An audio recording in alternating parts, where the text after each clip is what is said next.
As you know, last weekend, the United States successfully carried out a massive precision strike on Iran's nuclear enrichment facilities, and it was very, very successful. It was called obliteration. No other military on earth could have done it, and now this incredible exercise of American strength has paved the way for peace with a historic ceasefire agreement late Monday, and we call it the 12-day war. Spoke to a few people. I guess that just sounded like the right name. It was a 12-day war. And we think it's over. I don't think they're going to be going back at each other. I don't think so.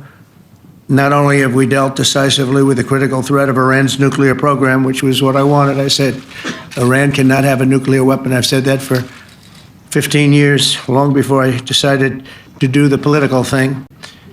But we've also reasserted the credibility of American deterrence, which is like no other. The people at NATO said there's never been anything. You know, I rebuilt the entire military during my first term.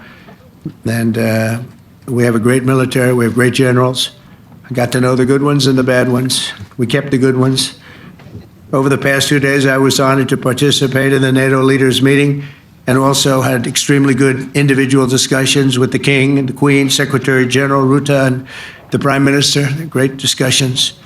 Very knowledgeable people. Major focus of our conversations at the summit was the need for other NATO members to take up the burden of the defense of Europe, and that included the financial burden. As you know, it was 2%, and we got it up to 5%. And they said, a couple of them came up to me. One in particular said, "Sir, we've been trying to get it up to 3% for 20 years, and we haven't been able, and you got it up to 5%. So they're going to be, most of them, I guess almost all of them, are going to be contributing now 5%, a number that people are surprised at, but you need it today. The United States accounts for 2/3 of all NATO defense spending. And since I began pushing for additional commitments in 2017, believe it or not, our allies have increased spending by $700 billion. I said to people, you don't have any money, and a lot of them weren't paying. And so I started the process, and I picked it up as soon as I got back, which is 6 months ago. And following my election last November, almost all have accelerated plans to reach the 2%, 3%, 4%, and then ultimately, very quickly, 5%. And all of this is going to be done very quickly, almost immediately. You probably know this as well as I do. I'm sure they've been talking about it. It's really been a big focus. In a very historic milestone this week, the NATO allies committed to dramatically increase their defense spending to that 5% of GDP, something that no one really thought possible. And they said, "You did it, sir, you did it." Well, I don't know if I did it, but I think I did.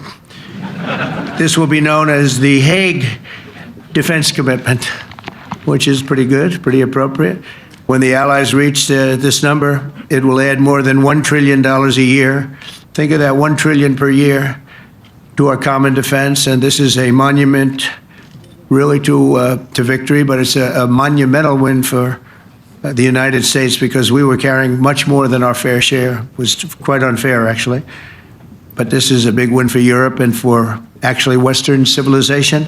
For years, past administrations failed to get most allies to contribute even the 2%. I remember when I came here, we had 4 countries that were up to 2%, and I remember Poland was there. A couple of them were there, and but most of them were. We had 28 at the time. As you know, it's increased a little bit.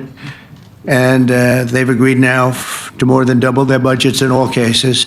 You just said you believe the conflict between Israel and Iran is over. What makes you so confident it is? And what do you do if it isn't? Because I dealt with both, and they're both tired, exhausted.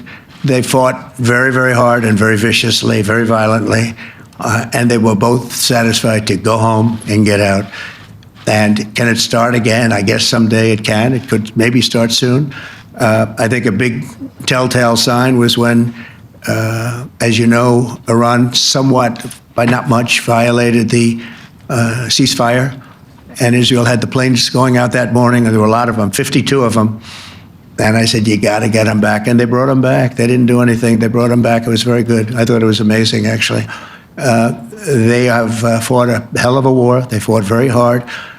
I think the war ended, actually, when we hit the various nuclear sites with the planes. And I just hope you people can give these pilots, these are the best pilots in the world, they're the best shots in the world. They call them shots, that's what they are. And wait a minute, and I just hope you can give them the respect they deserve, because they came home to fake news. And like, oh, gee, there was hardly any damage. The things are decimated. So, but I think they're very much finished. I think Israel's going to get back to doing what they do, and I think that Iran's going to get back. You know, Iran has a huge advantage. They have great oil, and they can do things. I don't see them getting back involved in the nuclear business anymore. I think they've had it. They've been at it for 20 years, and I don't see that happening either. Now, if it does, we're always there. It won't be me, it'll be somebody else, but we're there. We'll have to do something about it. You've made clear your position on what impact the strikes had. I wanted to ask you what is next with Iran. For instance, is there any indication from U.S. intelligence that Iran was able to move any material? No, just the opposite. We think we hit them so hard and so fast they didn't get to move. And if you knew about that material, it's very hard and very dangerous to move. It's called, in many people they call it dust, but it's very, very heavy. It's very, very hard to move. And they were way down, you know, they're 30 stories down. They're literally 30, 35 stories down underground. You think you got it all? Oh yeah, we think we think it's covered with granite, concrete, and steel. Can I ask you, are you interested in restarting negotiations with Iran? And if so, have they responded? So our people, Marco could answer this, but our people are not, I'm not. The way I look at it, they fought, the war's done, and, you know, I could get a statement that they're not going to go nuclear. We're probably going to ask for that, but they're not going to be doing it. But they're not going to be doing it anyway. They've had it. They've had it. Now, maybe someday in the future we'll want that. But I've asked Marco, do you want to draw, I just asked him the question as we were walking on the stage, do you want to draw up a little agreement for them to sign? Because I think we can get them to sign it. I don't think it's necessary. Marco, do you want to talk about that, please? Well, Mr. President, I think President Trump has shown a willingness to meet and talk to anybody in the world who's interested in peace.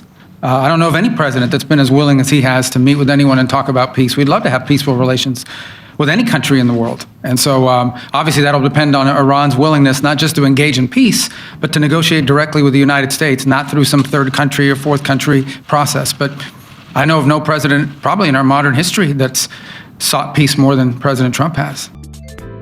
偷偷告诉大家，我最近发现了新法宝 Royal Face 逆时奇迹系列，它有活肤露、全效精华，还有精华霜。尤其我皮肤比较偏干，所以我非常的注重保湿。保湿做得好，肌肤自然烹润。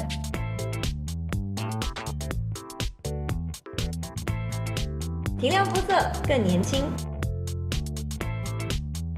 抚平皱纹超有感，而且气色变好。用心保养，每天都更美一点。